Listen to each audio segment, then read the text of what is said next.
10x20 రూమ్కి 2x4 tiles వేసుకోవాలంటే ఎంత ప్రైస్ అవుతుంది, మాకు ఎంత ప్రైస్ అయిందో చెప్తాను. మాకు ఒక అడుగు 40 రూపాయలు పడింది. 2x4 టైల్స్ ఒక బాక్స్కి 2 పీసెస్ వస్తాయి. 10x20 రూమ్కి 24 బాక్సెస్ వరకు అయింది. ఒక బాక్స్ 640 రూపాయలు పడింది. 24 బాక్సులు 15,360 రూపాయలు అయింది. టైల్స్కి సిమెంట్ యూజ్ చేస్తారు. సిమెంట్ ఒక స్మాల్ బ్యాగ్ 350 రూపాయలు, 2,800. ఇంకా లేబర్ ఛార్జ్ అనేది 10x20 రూమ్ అంటే 200 అడుగులు వస్తుంది మొత్తం. లేబర్ ఛార్జ్ 18 రూపీస్ పడింది.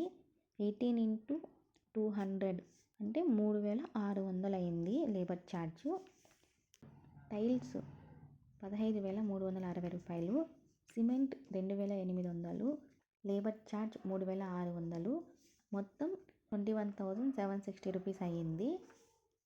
ఒక 10x20 రూమ్కి 2x4 టైల్స్ వేసుకోవాలంటే మనకి అయ్యే ఖర్చు 21,760 రూపీస్.